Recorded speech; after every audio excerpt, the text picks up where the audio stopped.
అసలు చేతబడి అంటే ఏంటండి? మంచిగా ఉపయోగిస్తే మంచి జరుగుతుంది, దాన్ని చెడుగా ఉపయోగించకూడదు. అసలు ఈ చేతబడి అనేది ఎందుకు చేస్తూ ఉంటారు? అవయవాలలో ఏదో ఒక ఇబ్బంది కలుగుతూనే ఉంటుంది. ఎంత సమయం పడుతుంది అంటారు? ఇది తగిలినోడు తప్పించుకోవడం కష్టం.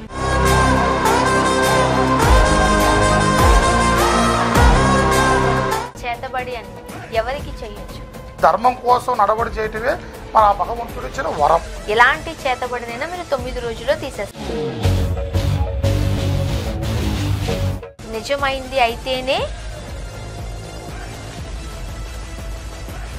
అసలు దోషాలు ఎలా కలుగుతాయి, ఎలా నివారించాలి? ఒక్కొక్కరికి ఒక్కొక్క మార్గం. చేతబడి అనేది ఎందుకు చేస్తూ ఉంటారు? నేరుగా యుద్ధం చేయలేదు, వెనక నుంచి దెబ్బ. జీవితాన్ని పంచుకోవాలని అనుకుంటున్నారు, తల్లిదండ్రులు ఒప్పుకోవట్లేదు. వాళ్ళకు అనుకూలమైన ఉండే విధంగా కూడా మనం కొన్ని మార్చవచ్చు. తల్లిదండ్రులు ఇచ్చే కాసుల కోసమో దేనికో ప్రలోభపడి అవతల మనిషిని పడగొట్టేస్తారు. నమస్తే, ప్రస్తుతం మనతో పాటు ఉన్నారు ఓం శ్రీ శివశక్తి జ్యోతిష్యాలయం నుండి ప్రముఖ జ్యోతిష్యులు అలానే తాంత్రికులు ఎస్ సీతారామరాజు గురూజీ గారు. నమస్తే అండి గురుగారు. ఓం నమః శివాయ.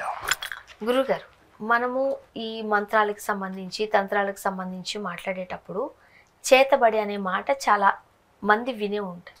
ముఖ్యంగా మన 2 తెలుగు రాష్ట్రాలలోనూ వింటాం మనం. అసలు చేతబడి అంటే ఏంటండి? శాతబడి అంటే తాంత్రికముతో కూడుకున్న సమస్య, శుద్రం.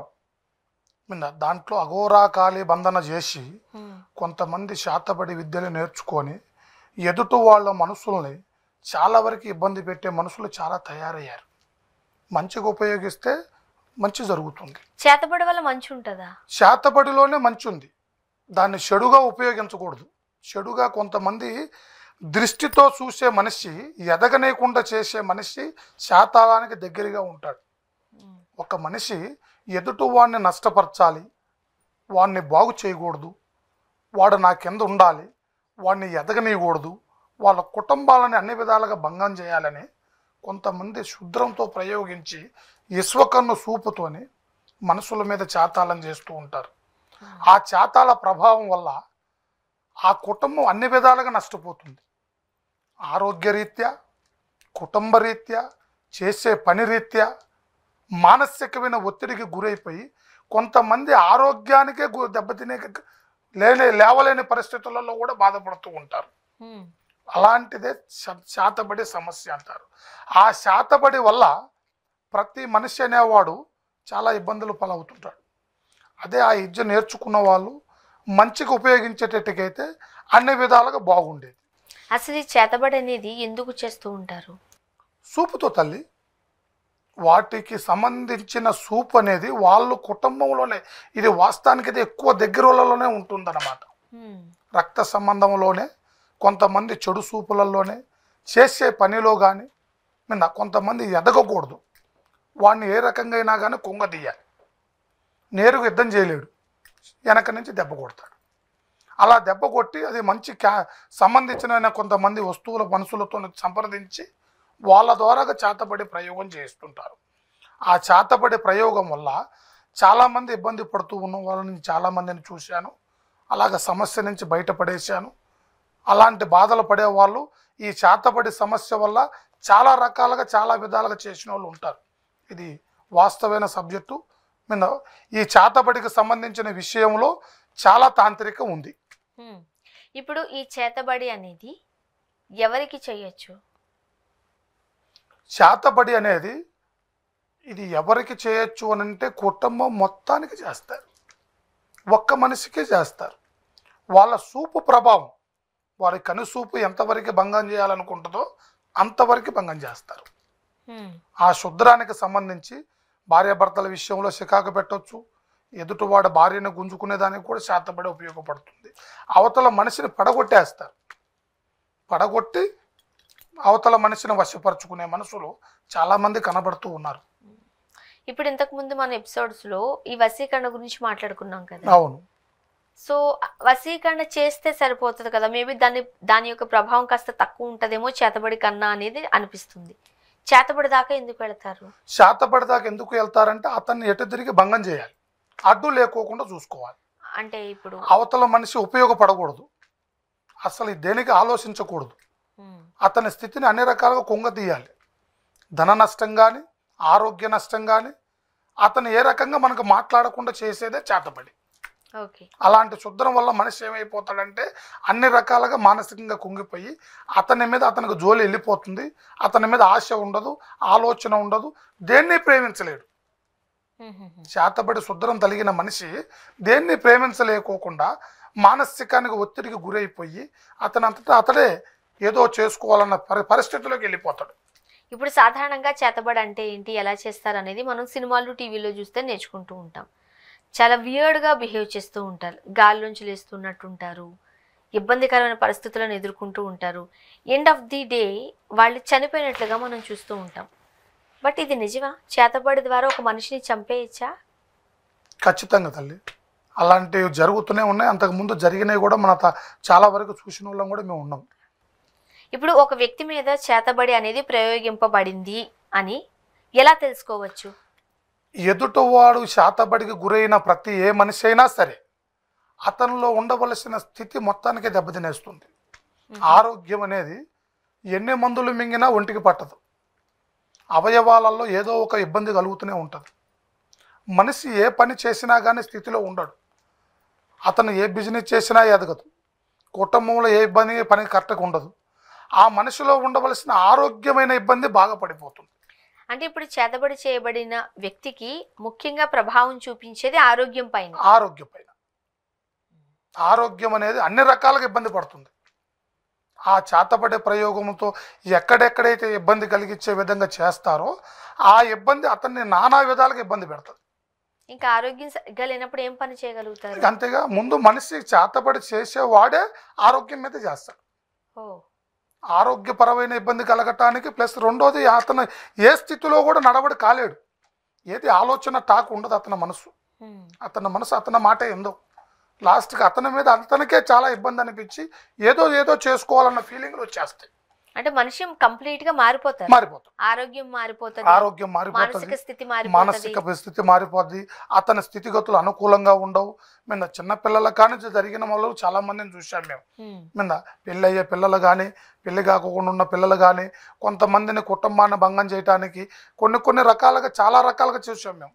మీద భార్యకి ఎందు, భర్త ఎందు, మీద పిల్లలు ఎందు, కుటుంబం ఎందు, తండ్రి ఎందు, అమ్మ ఎందు, అయ్య ఎందు, ఇలాగా రకరకాలుగా నడవడి చేసిన తాంత్రిక పూజలలో ఈ చేతబడి అనే అంశం అనేది చాలా పెద్దది, అది బాధాకరమైంది.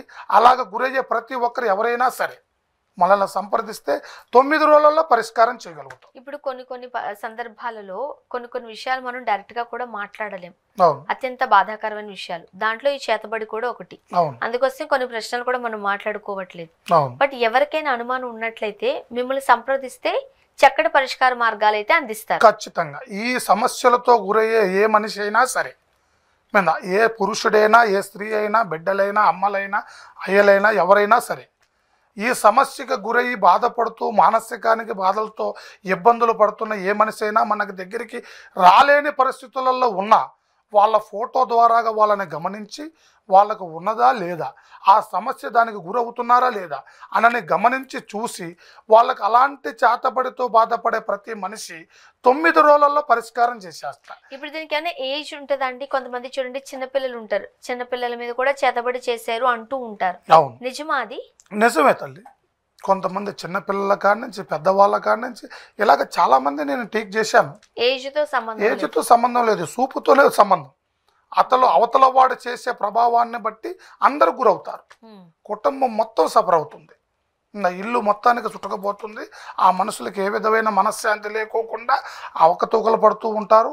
మనుషులు ఏ రకంగా, కుటుంబం అనేది ఒక కుటుంబం రకంగా అయితే ఉండదు. ఎడబాటు ఎక్కువైతుంటుంది. మనసులలో మనస్పర్ధలు ఉండవు. మన మాటలు ఆడుకునే విధానం మారిపోతుంది. భార్య భర్తలందుకు కూడా అగ్గిపుల పచ్చగడ్డేస్తే బగ్గు అన్నట్టుగానే జరుగుతుంటుంది ఆ ఇల్లు. ఇప్పుడు చేతబడి చేయడానికి ఎంత సమయం పడుతుంది అంటారు? ఈ చేతబడి చేయటానికి వాస్తవానికి కొంతమంది చేసే ప్రయోగంలో ఉండవలసిన ప్రభావం అనేది ఒక్క రోజులోనే చేసే వాళ్ళు ఉన్నారు. దీంట్లో కూడా ఒక 10 విధాలు ఉన్నాయి తల్లి. మీద అవతల వాళ్ళు చేసే విధానాన్ని బట్టి ఒక్క రోజులో చేసేవాళ్ళు ఉన్నారు, 9 రోజులలో చేసేవాళ్ళు ఉన్నారు, సంవత్సరం దాకా చేసేవాళ్ళు ఉన్నారు. ఇది తగిలినోడు తప్పించుకోవడం కష్టం. అది తెలుసుకొని తీసుకోవటమే. ఆ సమస్య తలిగింది అని అనుకున్నప్పుడు అది ఎన్ని రోజులైనా ఆ మనిషి మారడు. మారకోకుండా ఇబ్బంది పెడుతుంది. పూజ కాడికి కూడా రానిది మనిషిని. చాలా ఇబ్బందికరమైన పరిస్థితి. చాలా ఇబ్బందికర. పూజ కాడికి కూడా రానిది. దైవాన్ని కూడా పక్కకి పెట్టేస్తాడు మనిషి. అలాంటి స్థితులకు పోయిన మనసులు మనల్ని సంప్రదిస్తే 9 రోజులలో ఖచ్చితమైన పరిష్కారం చేసి వాళ్ళ స్థితిని, ఆరోగ్యాన్ని, కుటుంబాన్ని అన్ని రకాలుగా చక్కటైన పరిస్థితులు లేకోకుండా, ఇబ్బందులు లేకుండా చక్కటమైన పరిస్థితుల్లో నడిపిస్తామమ్మా. ఇప్పుడు ఈ చేతబడి గురించి మనం మాట్లాడుతున్నాం కదండి, రకరకాల పద్ధతుల్లో చేస్తారంటారు కదా. అవును. ఏమన్నా ఒక 2-3 పద్ధతులు నార్మల్గా చెప్పగలుగుతారా? ఖచ్చితంగా తల్లి. ఇలాంటి శాతబడికి సంబంధించి చేసే మనుషులలో ఆరోగ్యంలో ముందు మెయిన్గా అనేది అవయవాలలోనే ఎక్కువ ఇబ్బంది పెడతారు. అర్థమైందా తల్లి? కాళ్ళు పనికి రాకోకుండా ఇప్పుడు చిట్టి చిట్టి బొమ్మలు చేసి దాన్ని ఏదో నొక్కుతున్నట్టు చూస్తాము కదా, అలానే ఉంటుందా? వాస్తవే తల్లి. అది నిదర్శనం కాబట్టి దాంట్లోకి వచ్చినాయి. నిదర్శనమైన సమస్యలే అన్ని రకాలుగా అవపోసన బట్టే తెర మీదకి ఎక్కుతాయి.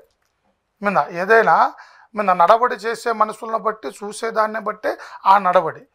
ఇది వాస్తవానికైతే అలాగ బొమ్మలు తయారు చేసి వాళ్ళ బొమ్మల ముఖాలు కట్ చేసి ఆ బొమ్మకు అతికి పెట్టి ప్రయోగమే చేస్తారు.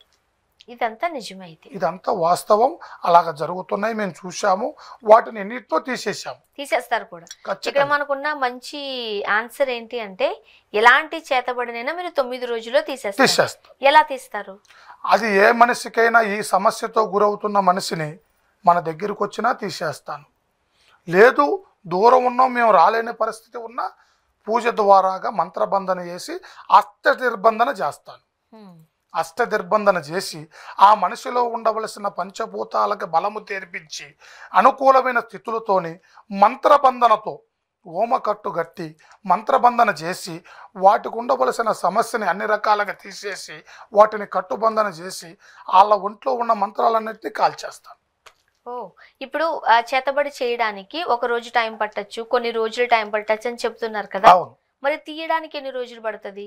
తీయడానికి ఎంత రోజు? 9 రోజులే. ఎలాంటిది ఎంతలా శాతబడైనా 9 రోజులలో తీసేస్తాను. అంటే రోజు రోజుకి కాస్త ఇంప్రూవ్మెంట్ అవుతూ ఉంటుందా వ్యక్తికి? 3 రోజుల తర్వాత ఇంప్రూవ్మెంట్ కనబడుతుంది. 3 రోజుల కాడి నుంచి ఆ మనిషి ఒకటేసారి జీవం లేని మనిషి ఎమ్మటే నిలబడలేడు కదా తల్లి.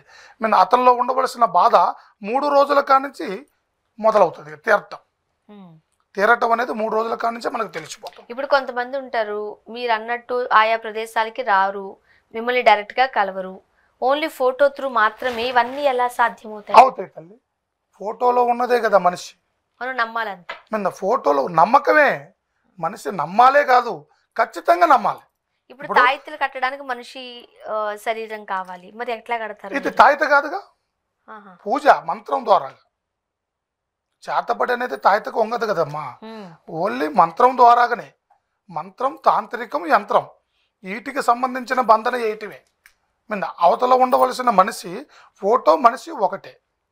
ఇప్పుడు నేను ఏ రూపం అయితే నాకు ఉందో ఆ రూపమే ఫోటోలో వస్తుంది కదా. పేరు ఇంటి పేరు మారదు కదా. పేరు ఇంటి పేరు మారదుగా. ఆ నామకార్థాలను బట్టి, వాళ్ళ గడియలను బట్టి, వాళ్ళ ఫోటోలను బట్టి ఆ సమస్యని ఖచ్చితంగా పరిష్కారం చేస్తాను. ఇప్పుడు చేతబడి విరుగుడు చేయడానికి మేము మళ్ళీ తెర మీద చూసిందే మీ దగ్గర నా ఉన్న డౌట్ పెడుతున్నా. ఒకలాంటి ప్లేస్ చూపిస్తారు, టైమింగ్ కావాలి అంటారు, ఇవన్నీ నిజాలేనండి? అంటే ఎలాంటి స్థలం కావాలి, టైమింగ్ ఎలా ఉండాలి? వాస్తవానికైతే ఇది జనాలకు చెప్పుకునేది కాదు, కానీ దీంట్లో ఉన్నది ఏకాగ్రత ఎక్కువ, శబ్దం ఉండదు.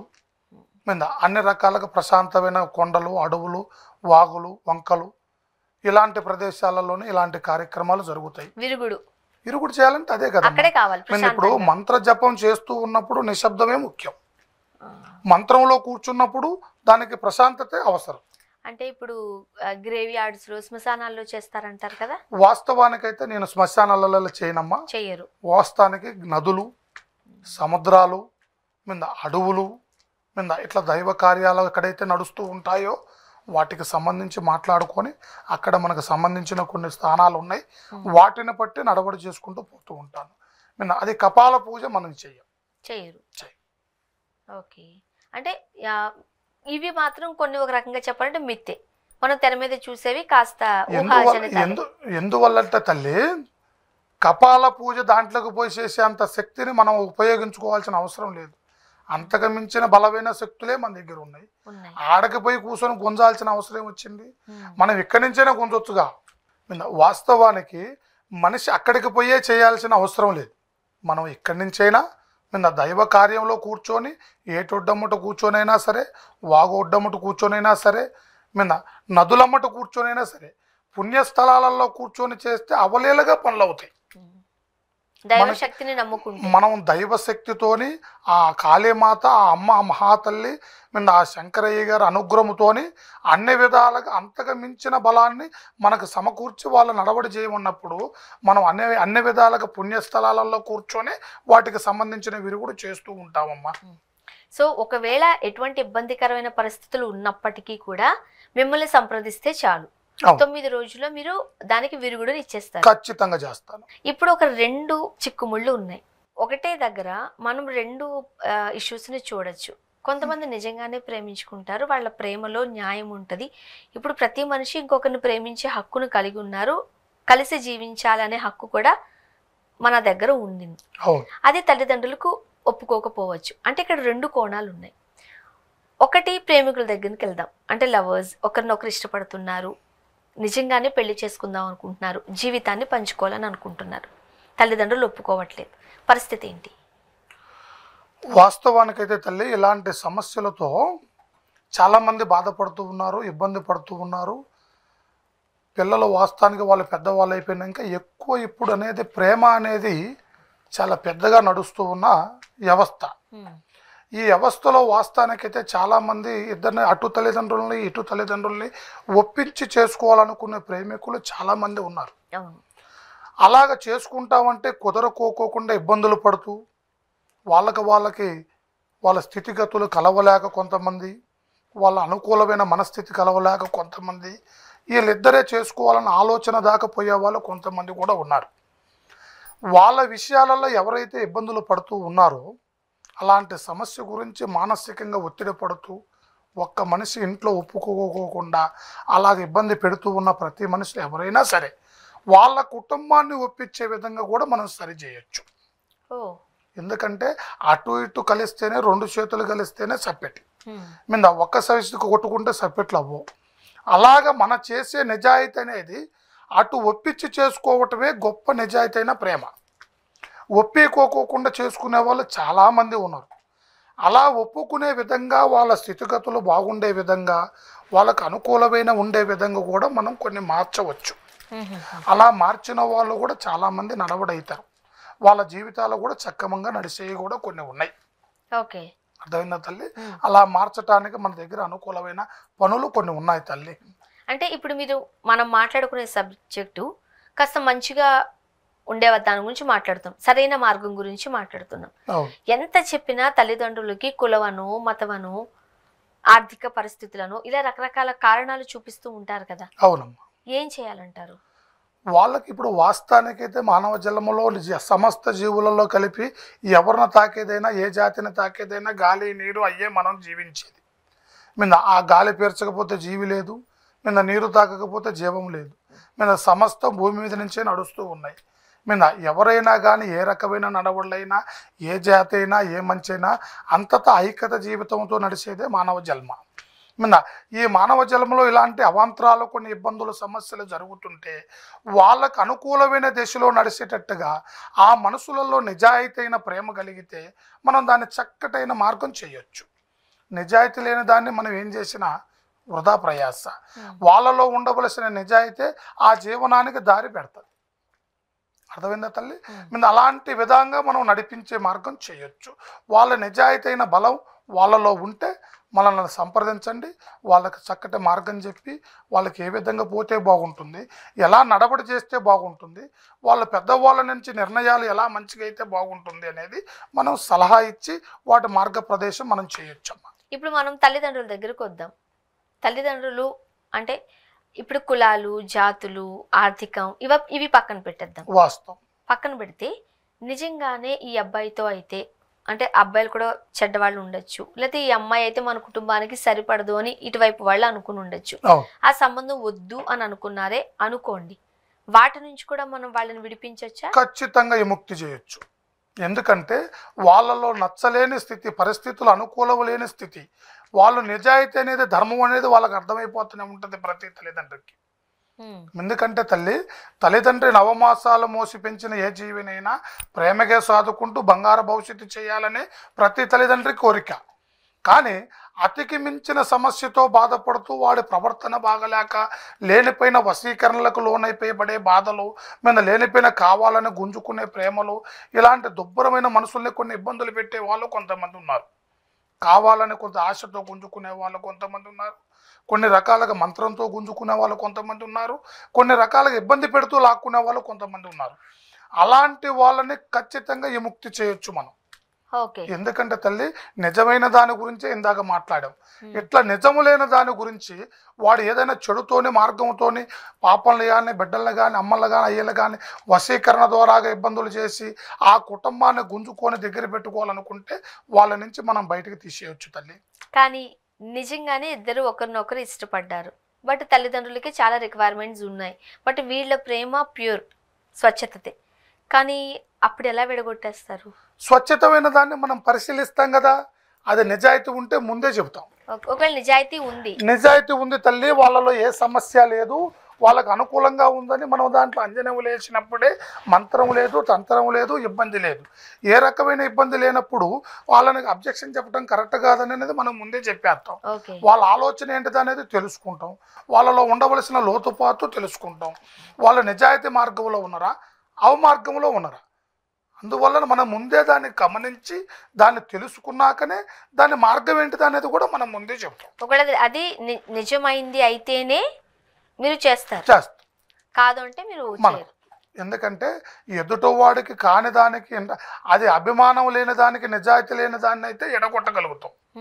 నిజాయితీ ఉండి వాస్తవం ఉంటే ఇది నిజాయితీ అయినది, అభిమానమైనది, దీనివల్ల వాళ్ళ జీవితం ఉంది, దాని జీవితం పరమార్థం నడుస్తుంది అని అన్నప్పుడు మనం తల్లిదండ్రులకు ముందే ఈ పరిస్థితి ఉంది తల్లి, ఇలాగ నడుస్తుంది, వాళ్ళ జీవితం ఇలాంటిది, వాళ్ళ భవిష్యత్తు ఇలాంటిది అనేది మనం అంజలి ఎలవేసి చూసాం తల్లి, మీ పరిస్థితులు బాగున్నాయమ్మా అని ముందే చెప్పగలుగుతాం. లేదు అది మించి సమస్య జరుగుతుంది, అటు ప్రమాదం ఉంది, ఆ అబ్బాయి వల్ల పాపకి ఇబ్బంది కలుగుతుంది, లేదా ఈ అమ్మాయి వల్ల అబ్బాయికి ఇబ్బంది కలుగుతుంది అనేది ముందు చూడంగానే మేము అన్ని రకాలుగా వాటి పరిశీలనలో పెట్టి వాళ్ళ నిజాయితీని తెలుసుకున్నాకనే వాటి చక్కటి మార్గాన్ని మేము నడిపిస్తామమ్మా. మీలాంటి గురువులు కొంతమంది నిజాయితీతో నిబద్ధతతో వెళుతూ ఉంటారు. అవును. బట్ కొంతమంది కాస్త కమర్షియల్గా కూడా ఉండేవాళ్ళు ఉంటారు. అవును. అక్కడ స్వచ్ఛత ఉన్నప్పటికీ కూడా దాన్ని అంగీకరించకుండా తల్లిదండ్రులు ఇచ్చే కాసుల కోసమో దేనికో ప్రలోభపడి కొన్ని కార్యాలు చేసేవాళ్ళు లేకపోలేదు కదా. ఒకవేళ అలా చేస్తే ఫలిస్తాయా? వాస్తవానికి దుష్ట శక్తికి బలం ఎక్కువ, చెడు అనేది ఎమ్మటే పాకుతుంది. దైవశక్తికి ప్రసన్నం చేసుకోవాలి, దుష్ట శక్తిని ప్రయోగించాలి మీద. ఎందుకంటే చెడు మార్గంలో పోయేది చెడు మార్గంలోనే పోతుంటుంది. చెట్టు పారు చెప్పుకొని కాయలు అమ్ముకునే వాళ్ళు 100 మంది మీద. అది నిజాయితీ అయితే అక్కడికి వచ్చినా ఆ నిజాయితీ ఎంత ఉందా అనేది అనుమానపడే లోకం అయిపోయింది మీద. ఆ నిజాయితీ పరంగా మనం చేసి నిలబెట్టి సరిచేస్తా ఉన్నా కానీ దాంట్లో 100లో కొంతమంది ధర్మంగా నడుస్తూ ఉంటారు మీద. నిజాయితీ లేని వాళ్ళ గురించి మనం ఆలోచించాల్సిన అవసరం లేదు. ధర్మో రక్షో రక్షిత మీద. ధర్మాన్ని మనం కాపాడితే ఆ దైవం మనల్ని నిలబెడుతుంది మీద. జీవనం ఉన్నంత వరకు ధర్మం కోసం నడవడి చేయటమే మన భగవంతుడు ఇచ్చిన వరం. సో అలా మీరు ధర్మ మార్గంలోనే మనం నిజాయితీగా నడిపిస్తూ ఉంటాం తల్లి. కొంతమందికి చూడండి, ఎన్ని సంబంధాలు చూసినా పెళ్లిళ్ళు అవ్వు, కొంతమంది పెళ్లి చేసుకోము అని గట్టిగా పెట్టుకుని కూర్చుంటారు. అవును. మరి అలాంటి వాళ్ళకి ఏంటి? వాస్తవానికైతే ఇలాంటి సమస్యలతో కొంతమంది సమకూర్చుకొని బాధపడే వాళ్ళు చాలా మంది ఉన్నారు. వీళ్ళలో ఎక్కువ కుజదోషం, నాగదోషం, వాళ్ళ కుటుంబ స్థితులలో ఉండవలసిన వంశపారంపరంగా వచ్చేవి కొన్ని ఉంటాయి. కొన్ని జాతక రీత్యా కలిగిన కొన్ని సమస్యలు కొన్ని ఉంటాయి మీద. అలాగ గ్రహస్థితుల వల్ల కూడా కొంత ప్రభావం పడి ఉంటుంది, పాప కానీ బాబు కానీ మీద. వీళ్ళిద్దరి మధ్యలో కళ్యాణ దోషాలు అనేది ఏ దోషపరమైన ఇబ్బంది పడుతున్నారనేది ముందు మనం పరిశీలించాలి. గురుగారు ఈ వివాహాలు అనే దగ్గరికి కుజదోషం అన్నారు, నాగదోషం అన్నారు. వివిధ రకాల దోషాల వల్ల వివాహం ఆలస్యమయ్యే అవకాశాలు ఉండొచ్చు, జరగకపోయే సందర్భాలు కూడా ఉన్నాయి. అసలు ఈ దోషాలు ఎలా కలుగుతాయి, ఎలా నివారించాలి? వాస్తవానికైతే అమ్మా, నాగదోషం కానీ కుజదోషం కానీ మనిషి జన్మించిన టయాన్ని బట్టి, కుటుంబంలో ఉన్న స్వస్థితిని బట్టి నాగదోషం ఇబ్బంది పెడుతూ ఉంటుంది. కుజదోషం పుట్టిన గడియ, అతను పుట్టిన గడియ, టైము, స్థితిగతులలో ఉండవలసిన వాళ్ళకు వచ్చే దోషాన్ని బట్టి, వాళ్ళ జన్మనామాన్ని బట్టి వాళ్ళకు వచ్చేది కుజదోషం. ఈ కుజదోషం వల్ల కొన్ని రకాలుగా ఇబ్బందులు పడేవాళ్ళు ఉన్నారు. కళ్యాణం వచ్చినా దగ్గరికి వచ్చినా కాకోకుండా అవ్వటం, మనిషికి పెళ్ళైనా కొన్ని శికాకులు జరిగి ఇడిపోవటం, లేదు సంతానపరమైన ఇబ్బందులు జరగటం, ఈ దోషానికి కూడా సంబంధించి జరుగుతూ ఉంటాయి. అంటే పెళ్ళి ఉంది, పిల్లలు ఉన్నారు. ఎందుకంటే ఈ దోష సమస్య అనేది శాంతి లేకపోతే దీనికి సంబంధించిన దోషానికి పరిహార్థం చేసుకోవాలి. ఎలా ఉంటుంది ఆ పరిహార్థం అనేది దైవ కార్యంతోనే 9 రోజుల దైవ పూజ బంధనలో, దైవ కట్టడిలో వాళ్ళకి సంబంధించిన సమస్య ఎంతవరకు నడిచింది, ఆ వయసు ఎంత ఉంది, పెళ్ళికి ముందా, పెళ్ళి అయినాకనా, ఇది పిల్లల సమస్య, భార్యాభర్తల సమస్యనా, లేదా పెళ్ళి కాకోకుండా ఉన్న సమస్యనా, ఈ మూడింటిని మనం పరిగణించి ఆలోచించి దానికి మార్గాన్ని చేయగలుగుతాం. ఒక్కొక్కరికి ఒక్కొక్క మార్గం ఉంటుంది. పెళ్ళి కానోళ్ళది ఒక మార్గం ఉంటుంది, పెళ్ళి అయిన వాళ్ళది ఒక మార్గం ఉంటుంది, పిల్లలు లేని వాళ్ళది ఒక మార్గం ఉంటుంది. ఇప్పుడు పిల్లల సమస్యకు వచ్చింది అనుకోండి, భార్యాభర్తలు ఇద్దరు పాల్గొనాల్సిన అవసరం ఉంటుందా పూజా కార్యక్రమంలో? ఖచ్చితంగా భార్యాభర్తలు పాల్గొవాల్సి అవసరం వస్తుంది. లేదు అక్కడ బాగలేదు, భర్త ఏరే దూరంలో ఉంటాడు, భార్య వచ్చినా మన దగ్గర సంప్రదిస్తే దాన్ని మార్గం చేయొచ్చు. లేదు వాళ్ళు చేయలేని స్థితి ఉన్నా కానీ వాళ్ళ ద్వారాగా ఆ సమస్యను ఇరుగుడి చేసే పరిస్థితి కూడా చేయొచ్చు. ముఖ్యంగా ఎంత సమయం పడుతుంది దీనికి 11 రోజుల సమయం పడుతుంది. 3 వారాలు వాళ్ళ గుడికి వెళ్ళాల్సి వస్తుంది. అర్థమైనా తల్లి? మనం 11 రోజులు పూజ చేయాల్సి వస్తుంది. 3 రోజులు వాళ్ళ గుడికి వెళ్ళాల్సి వస్తుంది. దీనికి కూడా మంత్రాలు, తంత్రాలు ఉంటాయి, తాయెత్తులు ఖచ్చితంగా ఉంటాయి. మంత్రము లేనిది, యంత్రము లేనిది శాంతి జరగదు కదా. యంత్రము లేనిది ఏది శాంతి ఉండదు. దైవ గుడి కట్టాలన్నా కానీ యంత్రంతోనే నిలబెట్టాలి. యంత్రం లేనిది ఏది నిలవదు. ఇప్పుడు ఒకవేళ ఎలాంటి సమస్య ఉన్నా సరే, అది నరదిష్టి కావచ్చు, సంతానలేమి కావచ్చు, వివాహం కావట్లేదు కావచ్చు, చేతబడి కావచ్చు, ఆరోగ్యకరమైన పరిస్థితులు కావచ్చు, రోజు ఉన్న మనిషి కాస్త డిఫరెంట్గా ఏదన్నా ప్రవర్తిస్తున్నారు అని అంటే, వీళ్ళ మీద ఏదైనా దోషం ప్రయోగింపబడిందేమో అని ఒక డౌట్ ఉన్నట్లయితే ఖచ్చితంగా మిమ్మల్ని ఫోన్ త్రూ సంప్రదిస్తే సరిపోతుంది. ఎక్కడి వారైనా సరే సరైన సలహాలు, సూచనలు, మరీ ముఖ్యంగా దానికి సంబంధించిన తంత్రము, మంత్రము వేసి వాటి నుండి అయితే మీరు వాళ్ళని విడిపిస్తారు. ఖచ్చితంగా. థ్యాంక్ యూ సో మచ్ గురువు గారు. శుభం. ఓం నమః శివాయ. ధన్యవాదాలు.